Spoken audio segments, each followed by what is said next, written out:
Hello everyone, welcome back to the TJ Omega channel for day 1291 of our daily content grind, and this will be the final dedicated video to HasLab Laokaiser because as of last night, this project has officially 100% funded.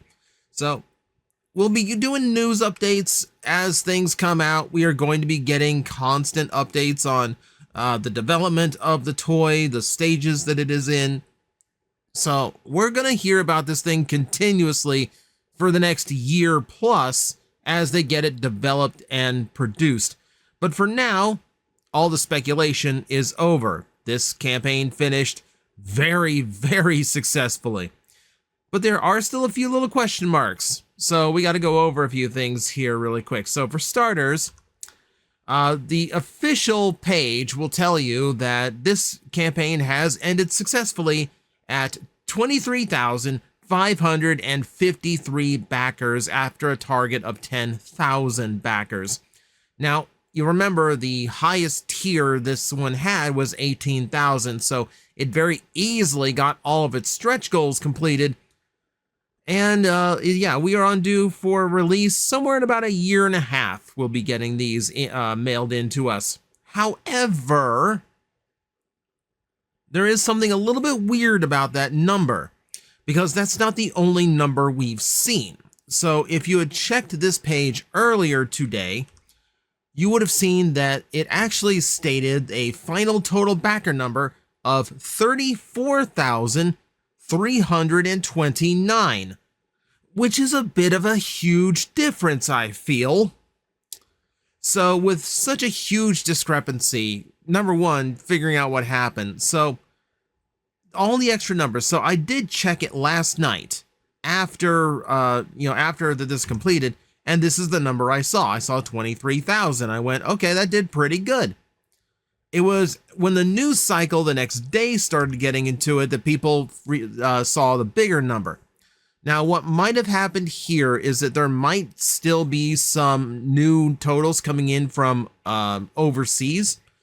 So a lot of those things didn't get reported or added to the total immediately. So we might still be waiting on those numbers to come in.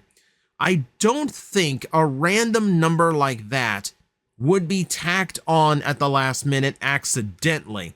You know, it's not like they missed a digit here, you know, so like the number is completely different. It's not like, oh, well, we accidentally tacked on an extra 8,000 or something. No, it is like there's a reason why the number jumped as high as it was, and the reason why the number is still very specific. Why that is, we don't know yet. So right now, we're not entirely sure which number is the true final total.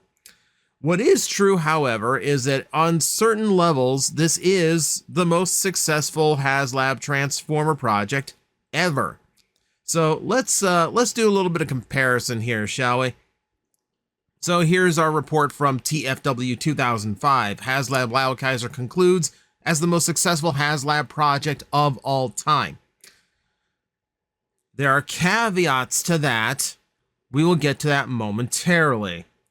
So, if the 34,329 is correct, and I do think eventually it will come back and it will be the correct number, because the number had to come from somewhere. It's not just like a random thing they threw out accidentally.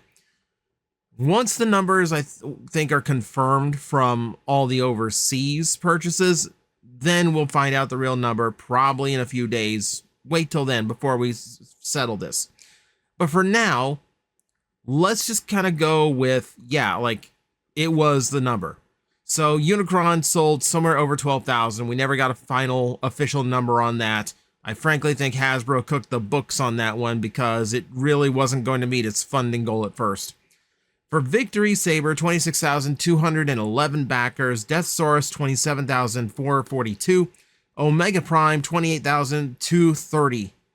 Now, if we take the 23,000, then obviously, yeah, this would be one of the less successful ones. It'd certainly be under the others as far as how many are getting produced.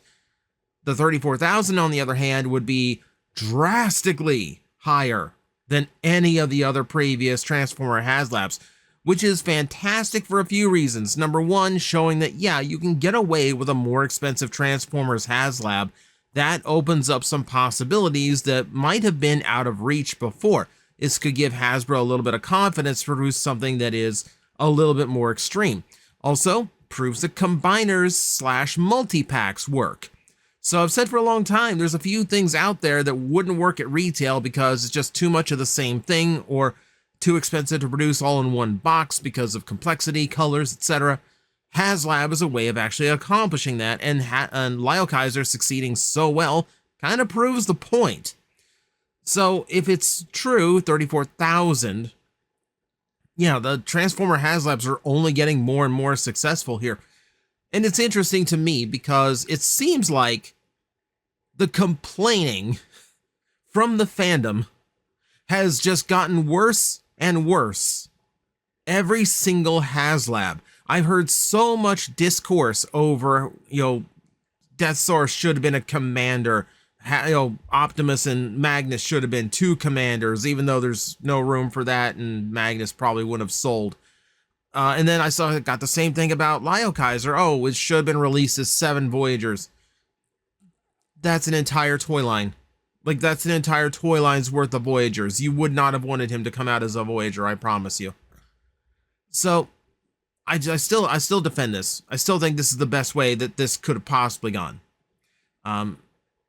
That said, let's look at a few numbers here, shall we? Because we're saying most successful HasLab project of all time. Let's put that to the test, shall we? I've crunched numbers. So, we don't have a definitive number on Unicron. At 12,000, he would have sold $6.9 million worth. Pretty nice number, but might not be the final number. As I said, we will never know how many there actually are.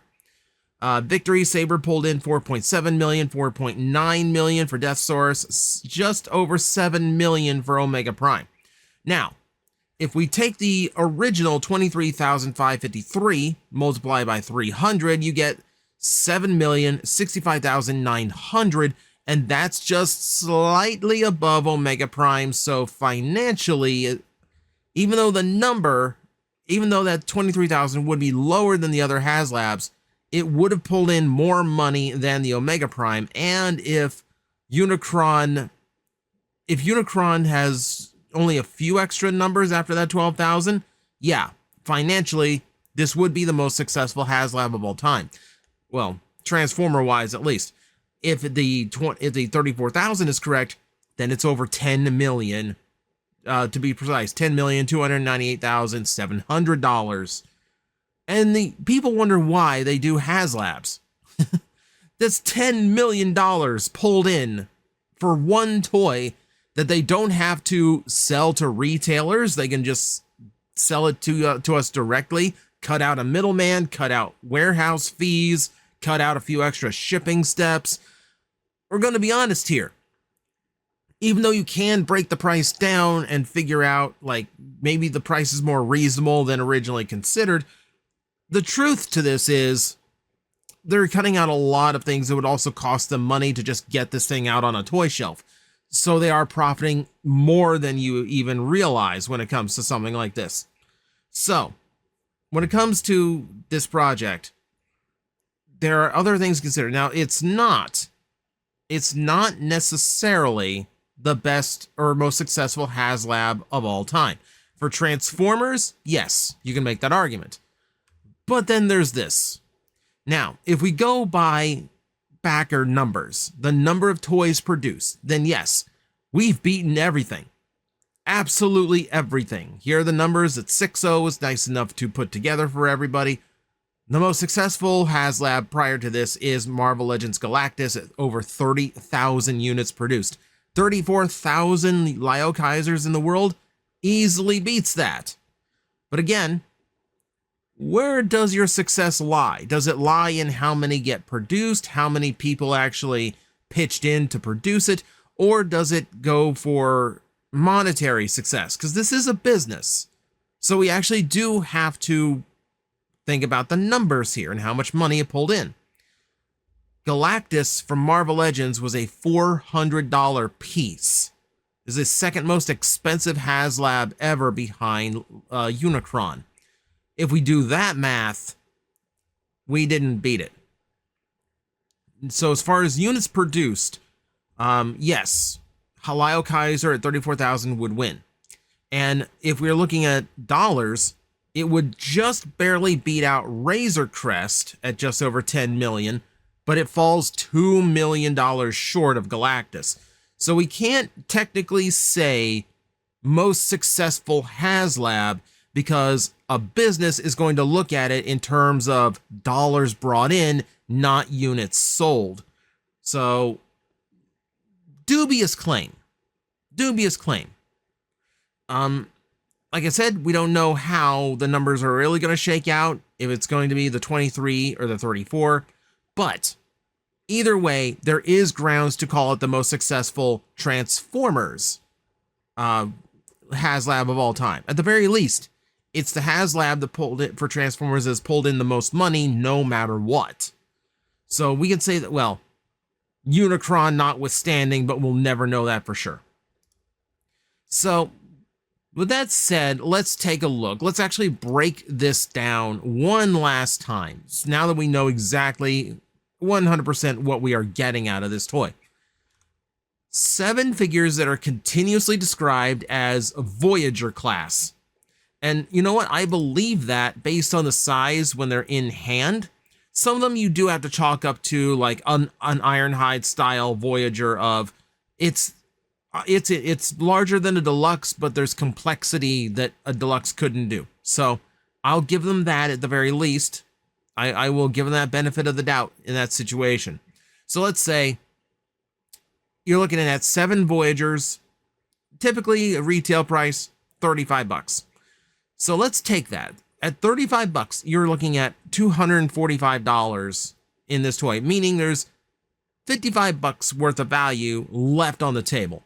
Now, that's for a premium item that's limited run and basically made to order. An extra $55 is already not too bad. That's already not too bad. But let's break this down one more time. So we know we are getting the electromagnetic nunchaku. Now, toy-wise, this is a pretty simple accessory, but there is assembly to it. There is multiple parts to it. I don't remember if they confirmed whether or not the chain actually was metal or not. It definitely looks like a different material than the actual pieces of the nunchuck. And obviously, the nunchuck itself has a lot of different segmented parts. It can, it's very modular in design. So we'll account for that too. And it's large enough for Halio Kaiser to hold as his own weapon, meaning it's a fairly large piece. I'm going to be generous and say, just due to part count, different materials, and the size of it, let's say that's $10 of the value right there. We've seen figures like Leader Class Springer, who's absolutely a Voyager class toy, bulked up by $20 to Leader Class simply because he came with a ton of accessories. I would argue that $10 in that context was actually a little bit low for this, but hear me out. We'll just go with it. And then there is the display stand. The trick to the display stand is we have never actually seen the full stand that we are getting. According to Hasbro, you are going to be able to replicate the opening of Transformers Victory, where the 3 flyers are above the 3 grounded members of the team. Meaning, there should be 2 more flight stands that we have never seen. We also know this is modular itself. It does come apart into 3 separate stands for the 3 flyers. So let's say, and keep in mind, this also has to be large enough for Halio Kaiser to stand on and sturdy enough. The actual arm has to be sturdy enough to hold him up and support him. So let's say this is a pretty beefy piece. It has a lot more parts than what we see, and it's fairly large as a result. I'm going to say it's like a $20 value here if all that is thrown in. Now, keep in mind, we have 7 members of the team. We do have an extra flyer. So if there's a bonus that's going to be thrown in after the fact, I'm hoping it is some way of including Death Cobra on the flight stands. I'm not entirely sure how that would work out with 3 stands and 3 armatures, but we'll see. I don't know, like anything I can think of, like, okay, well, maybe like an extra armature that has like a split so the middle one can display 2 flyers. but then you're asking Leo Kaiser or Leo Zach to step out of the spotlight. That's that's weird. But still, that if you think about that, if you break that down, you know, you're at like maybe $25 in overall value, and I think that's an okay upcharge. I think we're getting our value out of it. It's just to spend $300 all at once on this piece, that's where it feels a little bit rough. I will say the constant updates from the Hasbro team are absolutely helping me with this one. Hearing all the new improvements that we're getting, the updated conversions, the added wheels and added articulation, fixing the little things that came up on the prototype. That gives me a lot more confidence, you know, knowing that these are still in development and we still might be in room for a little bit of improvement here. Yeah, it's looking really good so far. So let's run down the team one last time here. So Leo Zach is probably going to meet the most scrutiny because he's the main character of the team. He's the one people think of the most when they think of Leo Kaiser. And I think he came out the worst because he has to form the torso, meaning he's got a lot more bulk than he should have, especially in the legs. He kind of has like Mega Man legs where the boots are really, really puffy. Kind of small in the head too. I wish they could have done something about the head size.